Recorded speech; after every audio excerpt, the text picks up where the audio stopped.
Yes क्योंकि वो नहीं है, स्टडी नहीं हो पा रही, आपको मैथ समझाना है, यस यस। उनको इसकी जरूरत है।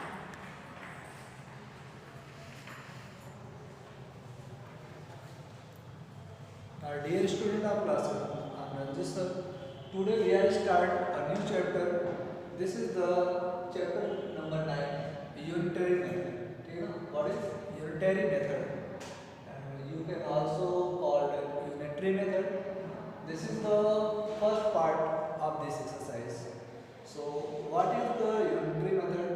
About this we have to know about this method. Unitary method, a method in which the value of unit quantity, कोई भी unit quantity है, a method in which the value of unit quantity is first obtained.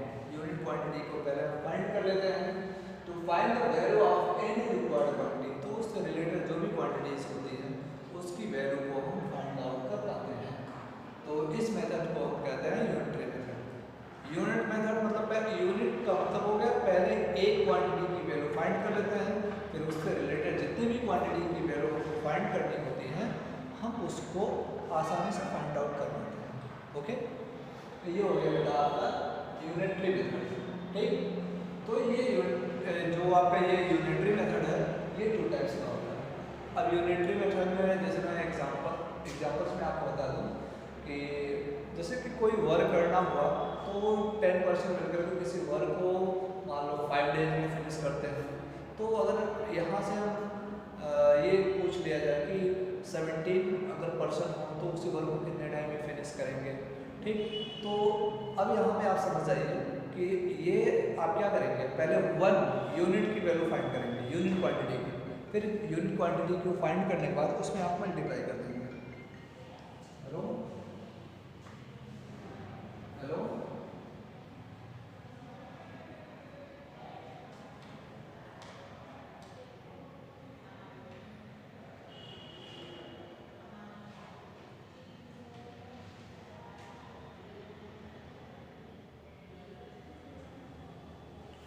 Okay बेटा.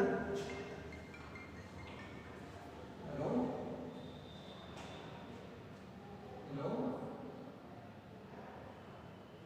Hello hello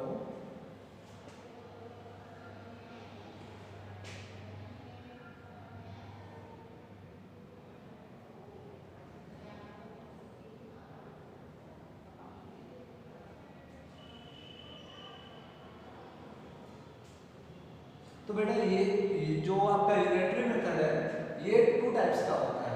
ठीक है ना? Unitary method 2 types का होता है, डायरेक्ट वेरिएशन और डायरेक्ट प्रोपोर्शन. इसका मीनिंग बेटा डायरेक्ट वेरिएशन या फिर डायरेक्ट प्रोपोर्शन का मतलब ये हो गया कि अगर किसी एक क्वांटिटी की वैल्यू इंक्रीज कर रही है तो उससे रिलेटेड वाले क्वांटिटी की भी वैल्यू इंक्रीज करेगी, या फिर एक क्वांटिटी की वैल्यू डिक्रीज कर रही है तो उससे रिलेटेड क्वांटिटी की वैल्यू भी डिक्रीज करेगी. एग्जाम्पल्स में जैसे मैं आपको बता देता हूँ कि 2 पेन का कास्ट 20 रुपीज़ है. 2 पेन का कास्ट 20 रुपीज़ है, तो सेम काइंड्स के 15 पेन्स का कॉस्ट कितना हो जाएगा. तो आपको पता है कि अब यहाँ पे नंबर ऑफ पेन्स इंक्रीज किया है तो जो वहाँ पे उसका अमाउंट था उसके कंपैरिजन में ये भी क्या करेगा, इंक्रीज करेगा. तो यही हो गया कि मीन्स ये सेम प्रपोर्शन में मीन्स डायरेक्ट प्रपोर्शन में होते हैं. अगर एक क्वांटिटी इंक्रीज कर रही तो उससे रिलेटेड वाली क्वांटिटी भी इंक्रीज करती है. ठीक, और जैसे कि वही मैंने बता दिया कि कास्ट ऑफ पेन के कंडीशंस में अगर 2 पेन थे तो 20 रुपीज़ था, जब 15 पेन हो गया तो 150 रुपीज़ हो गया. तो इसका मीनिंग हो गया कि एक क्वांटिटी के इंक्रीज होने से दूसरी क्वांटिटी भी इंक्रीज हो जाती है. हमने पेन को बढ़ाया तो कास्ट भी बढ़ गया, दैट्स वाई. और ऐसे ही मान लो इनवर्स में भी यही हो जाएगा, अगर एक डिक्रीज करता है तो दूसरा भी डिक्रीज करेगा. जैसे नंबर ऑफ पेन्स को ही ले लो कि 15 पेन्स का कास्ट 150 है और अब हमको 2 पेन्स का कास्ट फाइंड करना है. तो 2 पेन के कास्ट कितने हो जाएंगे, नंबर ऑफ पेन डिक्रीज कर गए तो हम क्या करेंगे, उसका कास्ट भी डिक्रीज कर जाएगा बेटा. तो 2 पेन का कास्ट 20 रुपीज़ आ जाएगा. और फाइंड कैसे करेंगे, पहले यूनिट पेन का कास्ट फाइंड करते हैं, यूनिट क्वांटिटी का. ठीक। तो यूनिट क्वांटिटी का फाइंड करने के लिए जो टोटल अमाउंट है या फिर जो टोटल सम है मनी है उसको हम डिवाइड कर देंगे नंबर ऑफ आर्टिकल्स से, इस नंबर ऑफ पेन से डिवाइड कर देते हैं। ठीक, जो भी कोई टास्क हो उसको हम डिवाइड कर देते हैं नंबर ऑफ पर्सन से। ओके, तो जो भी आर्टिकल्स मिलेंगे, तो अभी जैसे कास्ट है हमारा 150 और नंबर ऑफ पेन्स कितने थे 15 थे, तो 150 को हम 15 से डिवाइड कर देते हैं। 150 को जब हम 15 से डिवाइड करेंगे तो बेटा कितना आ जाएगा आपका, आएगा 150 है, 15 से डिवाइड करेंगे 10 आ जाएगा। तो 1 यूनिट क्वांटिटी का कास्ट आ गया 10 रुपीज़। तो 2 पेन का कास्ट फाइंड करना है, 2 मल्टीप्लाई 10 कर लेंगे 20 हो जाएगा। That's after that student inverse या फिर इनवर्स वेरिएशन और इनवर्स प्रोपोर्शन। इनवर्स वेरिएशन और इनवर्स प्रोपोर्शन में बेटा ये है कि अगर 1 क्वांटिटी है, ठीक, 1 क्वांटिटी की वैल्यू क्या करती है, डिक्रीज करती है। ठीक, तो दूसरी भी क्वांटिटी भी डिक्रीज कर जाती है।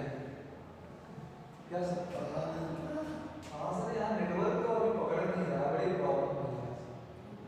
तो फिर अभी चल रहा है थोड़े टाइम बाद। ओके बेटा, फिर यहाँ पे क्या होता है इनवर्स वेरिएशन या फिर इनवर्स प्रोपोर्शन में अगर एक क्वांटिटी हमारी इंक्रीज करती है तो दूसरी क्वांटिटी डिक्रीज करती है। देखो जस्ट उल्टा हो रहा है। अभी डायरेक्ट वेरिएशन में ये होता था एक इंक्रीज करता था तो दूसरा भी, लेकिन यहाँ पे है कि अगर एक इंक्रीज कर रहा है तो दूसरा डिक्रीज करता है, ठीक है ना, या फिर एक डिक्रीज करता है तो दूसरा इंक्रीज करता है। अब बेटा देखो, जैसे मैं आपको एग्जांपल्स देना चाहूँगा कि 10% है, ठीक है ना, और 10% है और सपोज दैट 50 टॉफ़ीज़ हैं, ठीक, कितनी टॉफ़ी हैं 50 टॉफ़ी हैं, ठीक, 50 टॉफ़ीज़ हैं, उसको वो सब इक्वली टेक करते हैं, ठीक है ना, तो इक्वली सबको जो है कि दिया जाता है। तो ईच पर्सन को कितनी टॉफ़ियाँ मिल रही हैं, नंबर ऑफ पर्सन कितने हैं 10 है, नंबर ऑफ टॉफ़ीज़ 50 है। तो पहले यूनिट क्वांटिटी को फाइंड कर लेंगे, तो 1 पर्सन को कितना मिलेगा, 1 पर्सन को मिलेगा बेटा 1/, ठीक है ना, मीन्स हो जाएगा 50 है टोटल ना, 50/10 हो जाएगा, 1 को मिलेगा 5, ठीक। अब ये कह रहा है कि अगर जो नंबर ऑफ पर्सन क्या कर जाते हैं यहाँ पे डिक्रीज कर जाते हैं। 10 के कंपैरिजन में केवल जो पर्सन हो जाते हैं वो 5 बचते हैं। कितने पर्सन 5 बचते हैं। तो बेटा 5 जो पर्सन है तो फिर कितनी टाफियाँ 5 पर्सन को मिलेंगी, ठीक है बेटा, 5 पर्सन को कितनी का टाफियाँ मिलेंगी। तो इसको आपको फाइंड करना है। 1 पर्सन को कितना मिल रहा है, कितना मिल रहा था 5 मिल रहा था, लेकिन अब यहाँ पे देखिए नंबर ऑफ पर्सन क्या हो गया, डिक्रीज कर गए, ठीक। नंबर ऑफ पर्सन जब डिक्रीज कर जाएंगे बेटा तो 1 पर्सन को जितना पड़ रहा है उसके इनवर्स से मीन्स 1/5 से हम क्या कर देते हैं, इसको डिवाइड कर देते हैं, ठीक है ना, 1/5 से इसको हम डिवाइड कर देते हैं। तो 50/10 था, 50/10 को हम किससे डिवाइड कर देंगे, ये आपका जो है कि 5 से डिवाइड कर देते हैं, ठीक है ना, कितने से 5 से हम डिवाइड कर देते हैं। तो बेटा यहाँ पे आप नहीं माइनस कर देंगे, 10 थे टोटल, 10 - 5 आ जाएगा, ठीक। जब 5 हो जाएगा तो 5 से हम क्या कर देते हैं, जो बचेंगे उसमें हम मल्टीप्लाई कर देते हैं।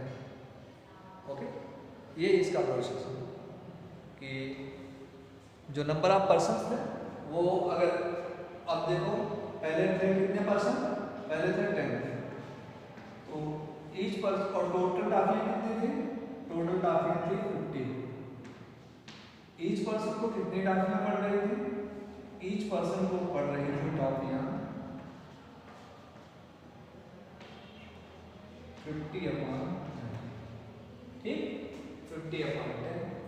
जब नंबर ऑफ पर्सन बेटा हो गए आपके 10 के कंपैरिजन में 5, ठीक, कितने हो गए 5, ठीक, तो 5% हो गए। अब जब 5% बेटा हो गए तो यहाँ पे क्या हो जाएगा, आपका जो नंबर ऑफ टॉफी हो जाएगा, ठीक है ना, वो तो आपका जो है कि अब पर पर्सन के लिए क्या हो जाएगा, इंक्रीज कर जाएगा ना। ये तो 10 के केस में था, तो कितना आ रहा था बेटा, यहाँ पे 5, ठीक, 5 टॉफी आ रहा था ईच के लिए। अब यहाँ पे हमारे हो गए केवल 5%, ठीक, 5%, और 5% के केस में टॉफी कितनी है, 50, ठीक, 50/, कितना हो जाएगा बेटा 5 यही कर देते हैं, कुछ नहीं। तो जब जितना सब जितने कम हुए या फिर जितने इंक्रीज हुए, जैसे कि यहाँ पे 10 कम 5 कम हो गया, तो जितने कम हुए उतने से डिवाइड कर दो, टोटल टॉफी को नंबर ऑफ पर्सन से डिवाइड कर दो।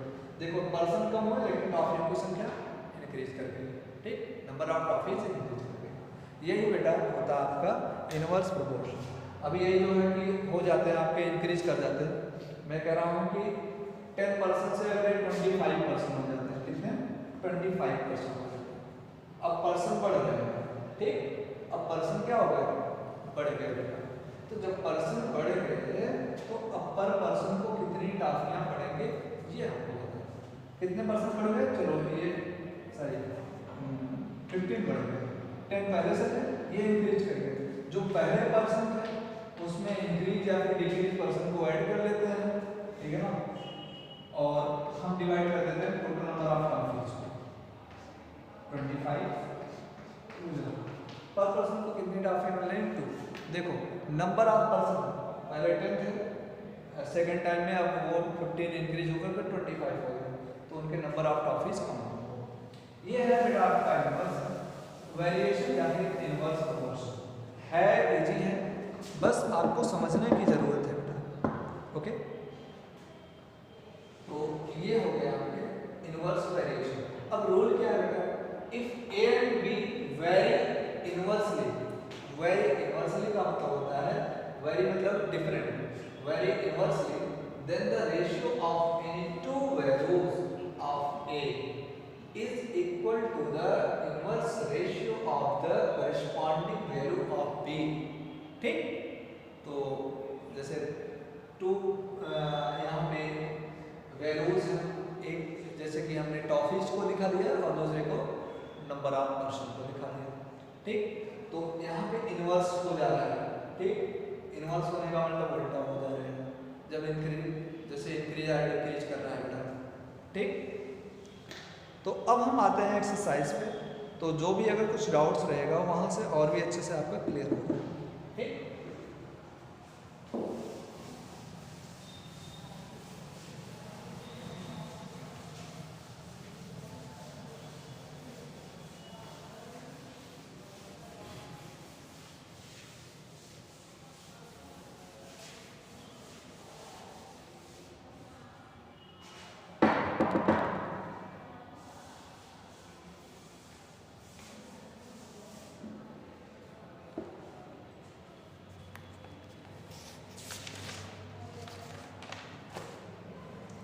Question first बेटा 9A exercise question number first.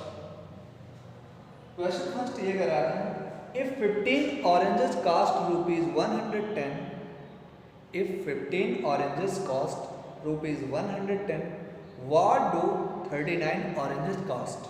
तो 39 oranges का cost कितना हो जाएगा, ठीक। let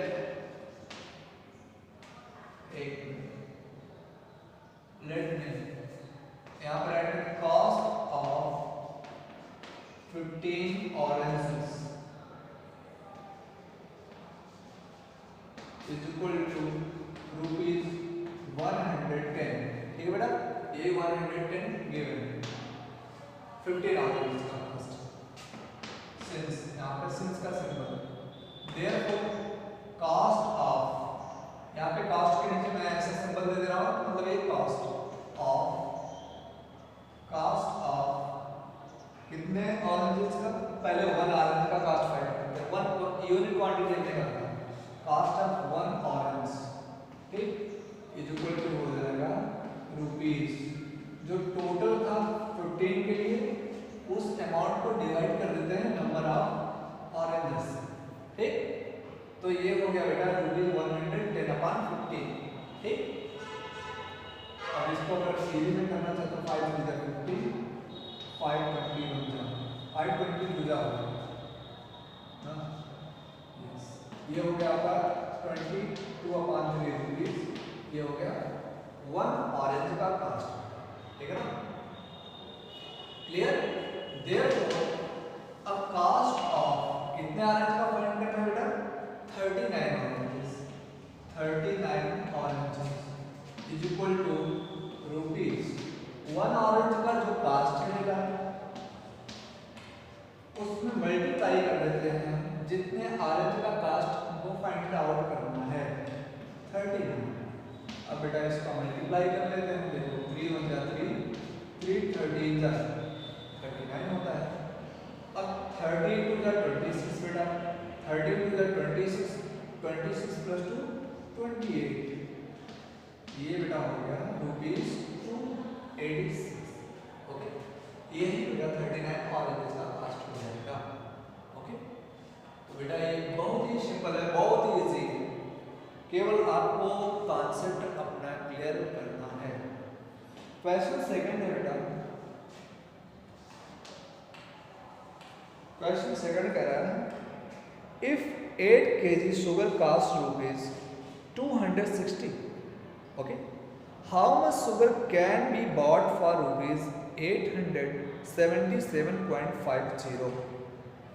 8 kg शुगर का कास्ट दिया गया है, तो सबसे पहले 1 kg शुगर का कास्ट फाइंड करेंगे, ठीक है ना। तो ये पूछ रहा हाउ मच शुगर, मतलब क्वांटिटी उसकी पूछ रहा है, और यहाँ पे वैल्यू गिवन है, ठीक है ना। तो ये भी हम बेटा फाइंड कर लेंगे। तो यहाँ राइट करेंगे, लेट यहाँ से कॉस्ट ऑफ, अब देखो 260 था तो वो हो रहा है 877.50। पहले उस मतलब एक क्वांटिटी इंक्रीज की ना, मतलब रुपीज इंक्रीज कर रहा है, तो यहाँ पे जो मीन्स उसका वेट है वो भी इंक्रीज करेगा। Cost of 8 kg sugar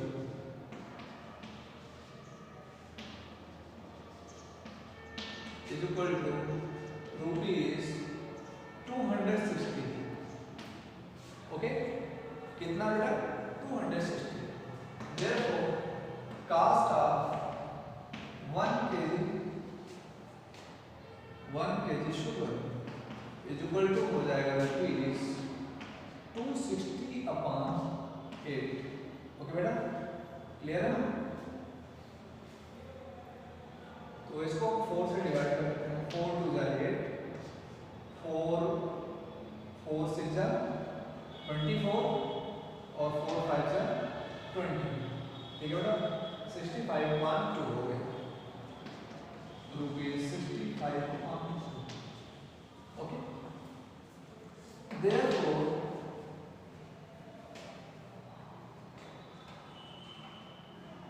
quantity of sugar, quantity को फाइंड करना, quantity of sugar for how many rupees? ₹877.50 is equal to, क्या करना है बेटा, अब इतने रुपीज का फाइंड करना है, ठीक, क्वांटिटी को फाइंड करना है। तो हम क्या कर लेते हैं कि ये जो रुपीज है 877.50, इसको बेटा डिवाइड कर देते हैं हम किससे, 65/2 से। तो मतलब रेसिप्रोकल इसका राइट कर लेते हैं 2/65। 65/2 से डिवाइड करने का मतलब मल्टीप्लाई बाय 2/65 रेशिप्रोकल। अब बेटा इसको हम सॉल्व कर लेते हैं। अब जब 13 से पहले हम कर लेते हैं, 13 5 जा 65। अब इसको कट कर लेते हैं, 13 से 78, 78 हो जाएगा बेटा, तो यहाँ पे बचेगा आपका 9, ठीक। तो 97 हो जाएगा, 13 7 जा 91 बचेगा 6, 13 5 जा, ठीक 65। ये हो गया, इस जीरो का कोई मीनिंग नहीं बेटा।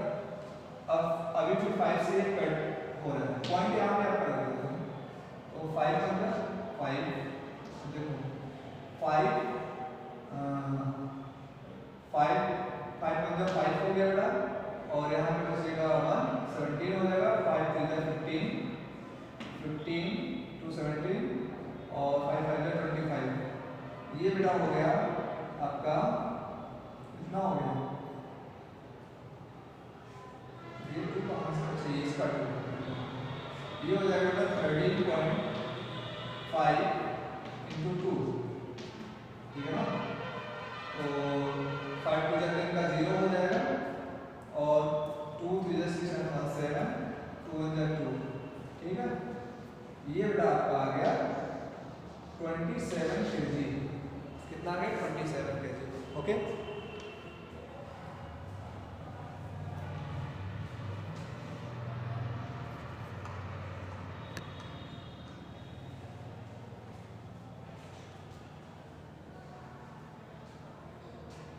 सेम ऐसे ही बेटा क्वेश्चन नंबर 3 है, इसको आप करेंगे। The cost of 37 metre of silk is ₹6,290, okay. What length of this silk can be purchased for ₹4,420। तो यहाँ पे देखिए जो उसका कास्ट है वो डिक्रीज कर रहा है, तो मतलब सिल्क की लेंथ भी डिक्रीज करेगी, 37 से कम ही आएगा,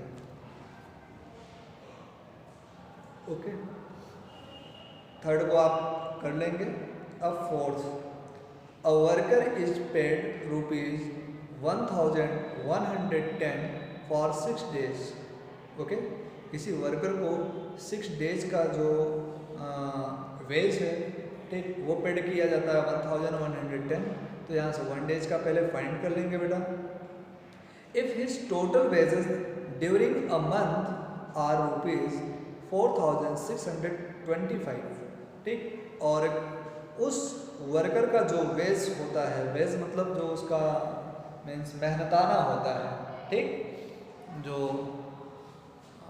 वो होता है बेटा 1 month का 4,625। तो यहाँ पे बेटा मंथ को 30 days में ही टेक करना है। For how many days did he work, तो वह कितने दिन वर्क किया है, यही फाइंड करना है, ठीक। तो यहाँ पे बेटा ये भी बिल्कुल ही इजी सा है, कुछ है नहीं।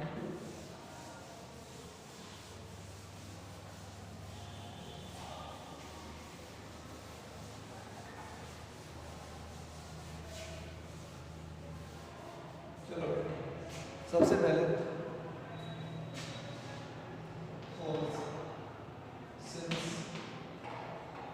यहाँ पे राइट करेंगे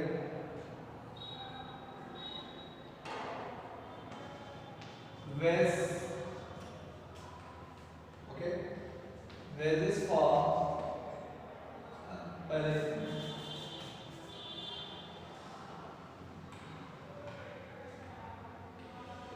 yes wages for 6 days is equal to ₹1,110 है, कितना बेटा, yes 1,110, ये 6 days का है, okay. therefore wage for 1 days का जो उसका मेहनताना होगा वो हो जाएगा ₹1,110/6, ओके। ये 1 days का हो गया बेटा। Therefore यहाँ पे फाइंड क्या करना है बेटा, अब इस पॉइंट पे आते हैं। ये कह रहा है if his total wages during a month are ₹4,625 और टोटल वेज गिवन है। नंबर ऑफ डेज को फाइंड करना है। नंबर ऑफ वर्किंग डेज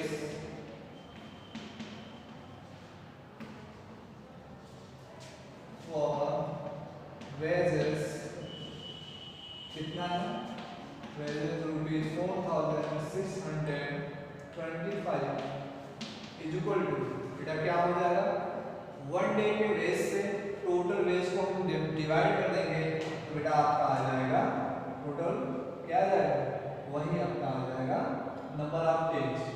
तो ये हो जाएगा रुपीज 4000, यहाँ पे रुपीज रुपीज ये कैंसिल हो जाएगा क्योंकि ये डिनोमिनेटर है, तो इसको हम कोई नंबर को मिलेगा 4625। अब इससे डिवाइड करना है तो बेटा उसका रेसिप्रोकल डिवाइड कर लेते हैं, तो 6/1110, ठीक है। अब बेटा हम क्या कर लेते हैं, इनको डिवाइड कर लेते हैं ना। अब देखता हूँ कुछ इजी सा क्या होता है। 111 से देखते हैं क्या करें, ये कैंसिल हो रहा है, 111 444 हो जाएगा, 444 हो जाएगा, 444 अगर 4 टाइम ले जाएंगे तो यहाँ पे बचेगा 8 बेटा बचेगा, ठीक है ना, और यहाँ पे बचेगा 1 बचेगा 24 से, ये 5 से 4 जाएगा, 5 से 4 जाएगा 1 बचेगा, और लास्ट में आपका बचेगा 2 नहीं, तो इससे नहीं होगा। तो और दूसरे नंबर्स को देखते हैं, 5 से कर लेते हैं, 5 टू 10, ठीक है ना, 5 टू 10 और 5 टू 10, ठीक, 5 9 45, 5 टू 10, 5 5 20, ओके, ये हो गया बेटा। और अब इसके बाद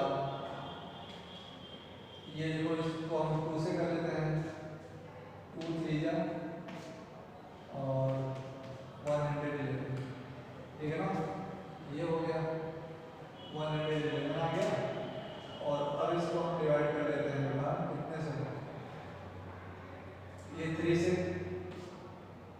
3 5 3 3 जा 9, 3 7 जा 21, 3 3 जा 9 और 3 7 जा 21, यस 3 1 जा 3, ये बेटा ये कैंसिल हो गया। अब देखते हैं क्या 37 के टेबल में 925 आता है, तो 5 ये देखते हैं, इसको आप डिवाइड कर लेते हैं, ठीक, 37, क्योंकि 37 बेटा आपका एक प्राइम नंबर है, 925 को डिवाइड कर लेते हैं, ठीक, 3 3 जा 9 तो ज़्यादा हो जाएगा, 3 2 जा 2 7 जा 14, 2 3 जा 6 and 1 7, यहाँ पे आपका रिमाइंडर आएगा 8, ठीक, और यहाँ पे 1 आएगा और 5 185 हो गया, ठीक, 185 हो गया बेटा। तो अब देखते हैं कितने टाइम पे, 5 टाइम पे चेक कर लेते हैं, 5 7 35 और 5 3 15, 3 18, यस, ये कैसे है, तो बेटा ये 37 37 25 जा, ठीक, तो ये 25 ले लेंगे, उसने 25 है इसको अर्थ किया, ओके, कैसे से वो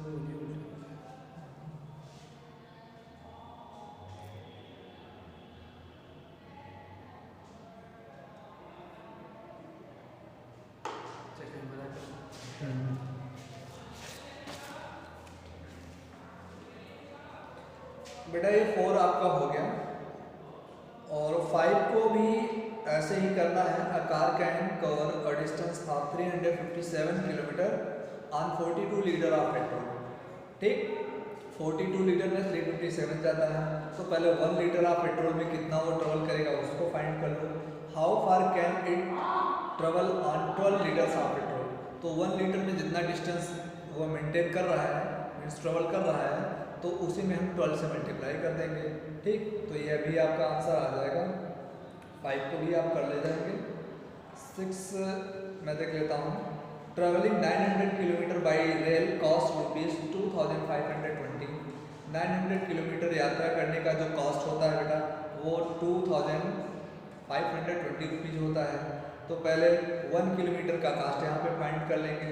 तो 1 किलोमीटर का कास्ट फाइंड करने के लिए 2520 को 900 से डिवाइड कर देंगे। फिर इसके बाद what would be the fair for a journey, ठीक, कितना किराया होगा, कितने किलोमीटर जर्नी का, 360 किलोमीटर जर्नी का। तो क्या कर लेंगे, तो जो 1 किलोमीटर का आया रहेगा बेटा कास्ट, उसको मल्टीप्लाई कर देंगे 360 से, तो 360 किलोमीटर का फेयर फाइंड हो जाएगा। When a person travel by the same class, ठीक है, तो ये भी हो जाएगा। अ train, question number 7, a train covers a distance of 51 kilometre in 45 minute, ठीक, तो 1 मिनट में वो कितना किलोमीटर ट्रेवल करेगा, तो इसको फाइंड कर लेते हैं बेटा। तो 51 को 45 से डिवाइड कर देंगे तो 1 किलोमीटर का वो डिस्टेंस आ जाएगा। 51/45, ये 1 मिनट में कितना डिस्टेंस ट्रेवल हुआ ये आ जाएगा, ठीक। तो ये कह रहा है कि how long will it take to cover 221 kilometre, तो 221 किलोमीटर डिस्टेंस को ट्रेवल करने में वो कितना टाइम टेक करेगा। तो 221 को बेटा हम डिवाइड कर देंगे कितने से, 51/45 से, ठीक है ना। तो इसका मतलब है कि यहाँ पे हम 221 को मल्टीप्लाई कर देंगे 45/51 से, ठीक है ना, इसके रेसिप्रोकल से। क्लियर है, तो यहाँ से हमको टाइम फाइंड हो जाएगा। तो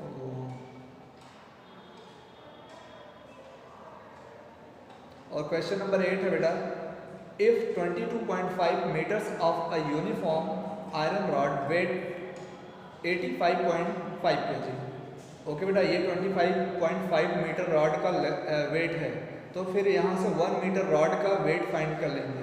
तो 1 मीटर रॉड का वेट हो जाएगा 85.5/22.5 kg, ठीक, ये 1 मीटर रॉड का वेट आ जाएगा। What will be the length of 22.8 kg of the same rod, तो यहाँ पे बेटा वेट गिवन है और क्या फाइंड करना है, लेंथ ऑफ रॉड फाइंड करना है। लेंथ ऑफ रॉड जब फाइंड करना है तो बेटा हम क्या कर लेंगे, तो लेंथ ऑफ रॉड हो जाएगा ये 22.8 डिवाइड बाई कितने से हो जाएगा बेटा, डिवाइड बाई 85/22/22.5, तो इसका मतलब ये हो गया 22.8 को मल्टीप्लाई कर देंगे बेटा 22.5/85.5 से, ठीक, तो लेंथ फाइंड हो जाएगी।